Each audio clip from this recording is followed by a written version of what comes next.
Kraken Packs After Hours. On today's episode of Kraken Packs After Hours, the series where we just hang out and check out collections that have come in through the shop, we're going to be looking at a collection from a friend of mine named Sid. He actually does a lot of the back end on TCG stuff if you ever buy from the Kraken Packs store. We're going to be checking out his childhood Yu-Gi-Oh collection and see if there's anything worthwhile in it. Speaking of things that are worthwhile, make sure you are entered into the giveaway for Battles of Legend Crystal Revenge for your chance to pull one of the pieces of Exodia as a Starlight Rare. All you have to do is subscribe and comment below to be entered into the giveaway. Go ahead and get in here. A little bit backstory. Sid's about the same age as me. He was more of a Magic kind of guy, and I was more of a Yu-Gi-Oh kind of guy. But, you know, I think he probably has some good stuff here in this little box of memories and mementos. So everything from this collection is probably going to be, if I had to guess, maybe up through the first couple sets of GX. That's where I find a lot of collection pieces. Kind of leave off. We got some screws. That's interesting. Ooh, right off the gate. Okay, all right, hold up. We're getting there. We're getting there. We'll check this out. First edition machine duplication to see what the price of that is. Okay, so we found all the holos. I guess, yeah. Okay, all right, easy. We'll get there. See what kind of conditioning we're in. And yeah, there we go. Lots of just commons, vanillas, all that good stuff. This is usually a pretty organized guy, so these are probably all a little pre-organized. But yeah, this is what we're looking at here. Very nostalgic era of Yu-Gi-Oh. What's going on here? Giga, all that stuff. Oop, already spilling some cards, but that's all right. Taking our time here. It's a nice, relaxing, long video. So hang in here for the ride. See what else is in this box. All right, got everything pieced out. Free box to ship things in. All right, so right off the gate, it looks like we found some of the holos and first edition stuff right here. We've got Snatch Steel, which was of course a great Magic card, still banned to this day. Soul Absorbing Bone Tower, these all first edition. We do. So we have some of the starter deck cards, or what were they? The structure deck cards to kick this thing off. Exiled Force, we have a LOD. We've got some movie pack promos. Ooh, Invasion of Chaos, okay. We've got the exclusive pack, Fire Princess. A lot of these are a little bit loved condition, which isn't too bad. We've got the Fairy King Zaborg. Oh, Zaborg. Slate Warrior, a lot of Game Boy promos. You usually see stuff like that in these kind of collections. Game Boy President, Mazera Deval. Oh, and we've got an Exodia, Head of the Forbidden One. What's going on there? A little bit, like I said, these are mostly played. A Manju, a Knight Assailant, Andro Sphinx, Horus, Wall of Revealing Light, Amazon Archers, Ryoku Field. We actually just pulled that in a video of opening a 36 count LON box, if you want to check that out right here on the channel. We got Gaio Panda, which is actually a pretty expensive common for what it's worth. Gemini Elf, a Dark Magician, a Luster Dragon, and a Curse of Dragon. Very cool stuff. So it looks like maybe not even getting into GX here as we start to cycle through some of these rares. Everything looks like the first couple sets plus the structure decks. It's always a cool thing to look at. Double Coscon, we've got the Dark Elf, which is always a nice hit. King Tiger, we got the Great Moth, a Witch of the Black Forest, Grave Protector. Okay, so we are getting a little bit into some later stuff, but still Ancient Sanctuary at this point. I don't know, maybe he didn't have any GX stuff. We got the Trojan. Okay, so now we're moving into the commons. Oh, did I speak too soon? No, it's exclusive pack. So this is one of those commons that you don't necessarily think about because it was only an exclusive pack and was a very short set. But like this feels like a new card to me when I see it, just because I don't think about it. Ancient Sanctuary. You guys remember when Green Maju de Arza was actually kind of a meta card? That was an interesting time. Fire Sorcerer, Lady Assailant, Man with the Widget, 2,000 Needles. You could actually make a pretty cool old school deck here. Solar Flare, actually, like some of this bulk definitely, well, every card has value. Looking at you, TCG Bulk Kings. Some of this bulk has more value than others, like the Thing in the Crater, Steel Scorpion, just a lot of cards, especially Middle Raiders, LOB, and Spell Ruler. I have very distinct memories of being in daycare, just kind of tabletoping a lot of these cards and building decks. Ceremonial Bell was one in particular that I remember because the defense was so high. I remember at that time it was a very good card. Spirit Caller, Dream Clowns, the Invasion of Chaos cards, which I did have a water deck back in the day. The water deck were one of my all-time favorites. That's actually a great card, short print. Oh, Nightmare Horse, also short print, I believe. Bite Shoes, and speaking of water decks, there's so much to talk to you about in these cards. That's why we kind of have to have a little after-hours session where we take our time, just kind of move through these cards. You know, some just cool walk down memory lane type stuff. Goblin Coach. But my water deck was pretty pretty solid. Gotta tell you right there. It's pretty good. Especially the legendary. Oh, well, that would have been something that was also in there. That +1 of getting back a magic card was incredible. Or spell card if you're a little bit later to the game. Is this Ancient Sanctuary? Yeah, I guess it is. Sometimes I know they're old cards, but Ancient Sanctuary had so many weird commons. It's the same feeling like the exclusive pack card where it's like, hold up, why have I never seen this card before? Oh wait, I have seen this card before.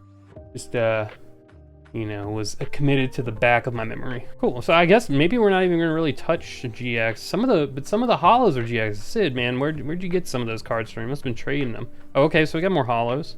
Shinju, Navia, Coffin. So okay, we're hitting a lot of rares here. Destruction Ring, Draining Shield, Dragon Capture Jar. Great cards right there. That in a separate little pile. A little nugget of rares, I suppose. Tower of Babel, Reverse Trap, Just Desserts. Oh, what? We've got more foils. Okay, so we had an Acid Trap Hole. This is a video game promo. If I can see it correctly, I'm so focused on looking at the screen here. DDS. All right, so Dark Duelist Stories. So this would have been the second round of promos that came with Dark Duelist Stories. Because if my man had a first round, that'd be hard to stay in the Kraken Packs After Hours. I might have to go full blown mode because that would be crazy to see a Blue Eyes White Dragon. So yeah, all these rares, blah blah blah blah blah. Yeah, this is all right up my alley, dude. This is exactly what I like to collect. This is what I like to see in collections. And we already did the deal. These are officially in the Kraken Pack collection now. Got Bottom Dwellers, all the vanilla monsters. And the thing about, oh man, I remember drawing her. Like, legit. I used to draw a lot. And I don't anymore. You guys know that I'm a musician. Oh, there's the Ruxin card. And, oh, SOD. Okay, so we are kind of moving into that mid-ground transitional period of GX and dual monsters. Claw Reacher, Star Deck Yugi. But yeah, I used to draw a whole lot. I think most kids, right? We draw a lot when we're kids. It kind of switched to graphic design with some of that stuff now that we have the YouTube channel. I'm finding out that my version of drawing now is doing graphic design, but a lot of these cards I remember drawing.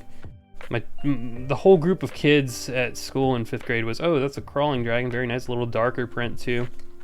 The whole thing there that everyone was into at the time was Yu-Gi-Oh cards, Dragon Ball Z, and Ed, Edd n Eddy. So there was a combination of those three things that we made into a trading card game. Like, we used to draw on index cards and make a trading card game. So yeah, that's right. It was like Ed, Edd n Eddy, but you would have Wing Weavers and Super Saiyan things. Let me know what your trading card game you made up as a kid is. I feel like a lot of people did that.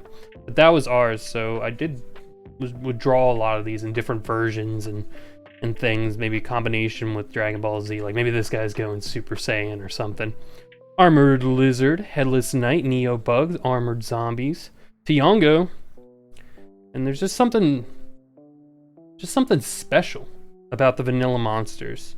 I don't know if it's because they kind of loosely feel like Magic the Gathering, like old Magic the Gathering cards. Oh, we got some LOB stuff. This is first print. I can feel the cards, some of these original first print LOB Unlimiteds. Mystic Shineball, what are you doing in there, Mystic Shineball? Oh yeah, that's right, your Ancient Sanctuary. See, I'm telling you, I'm good with all these sets. Ancient Sanctuary still messes with. I know your Ancient Sanctuary messes with me sometimes. There's some darker original LOB. People running about. I will never get over this card. We talked about this in the Magician's Force video that we opened the box, which is on the channel. If you want to go check it out, should be in the link over yonder.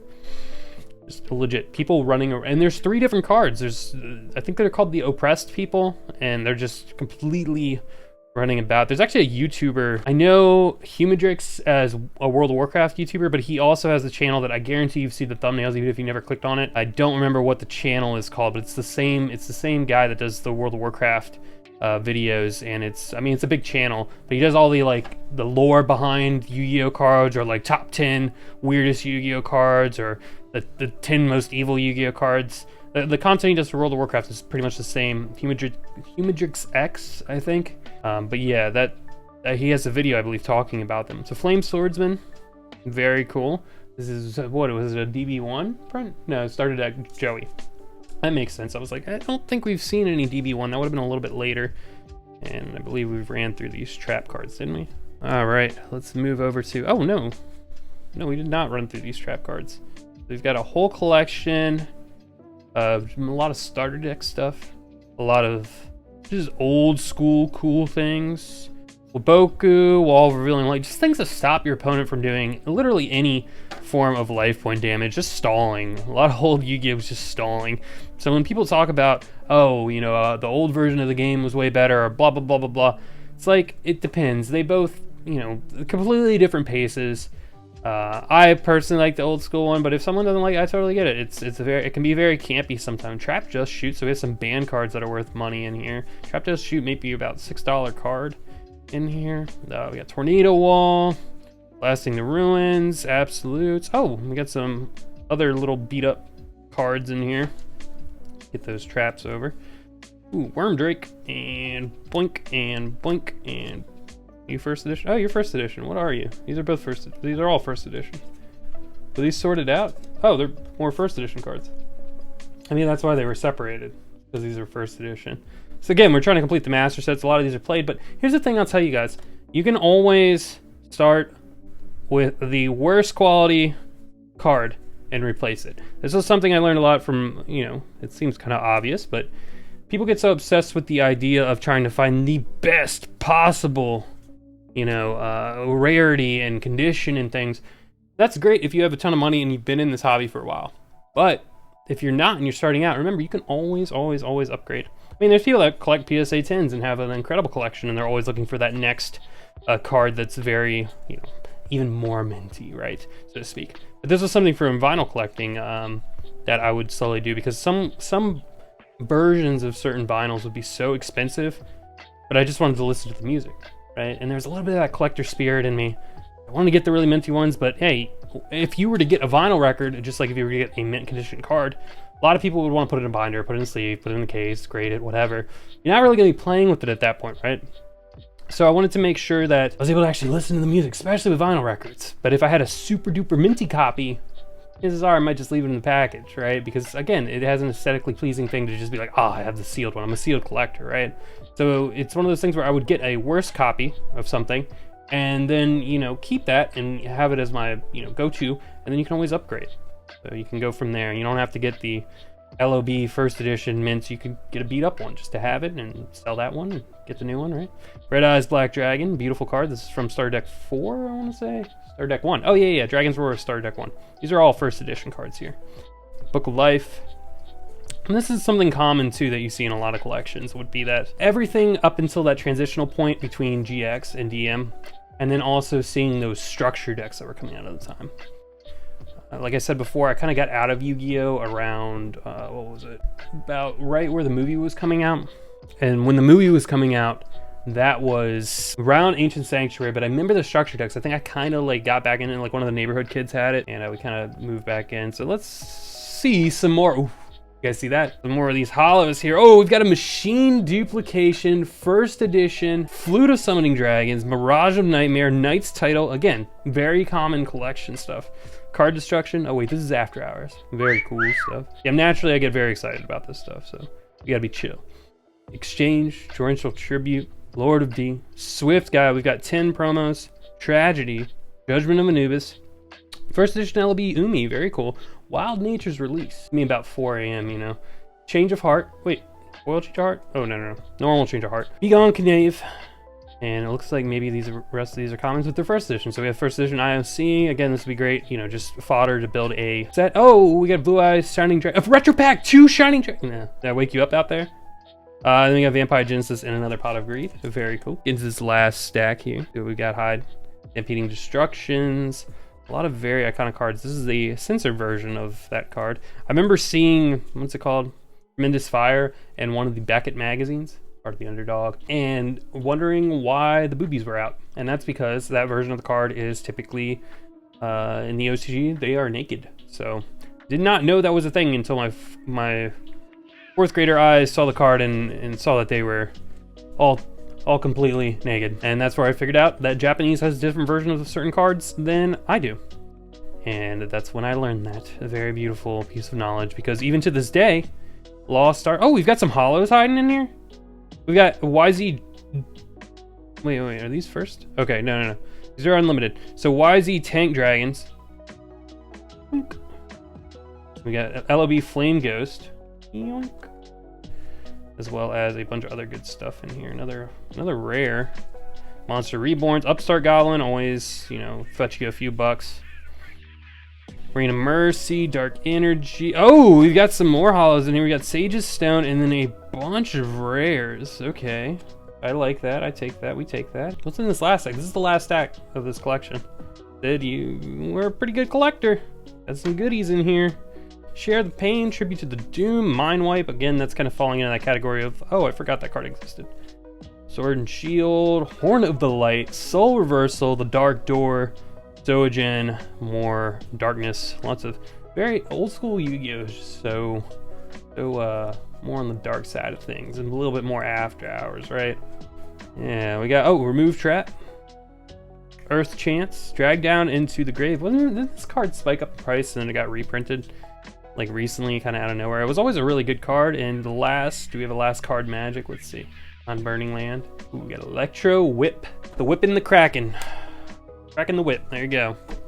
So that's it for After Hours today. But remember, we've got a giveaway going on for Crystal Revenge. And sometimes things go a little bit unpredicted. And if you'd like to see an opening where things went kind of unpredicted, check out this video right here.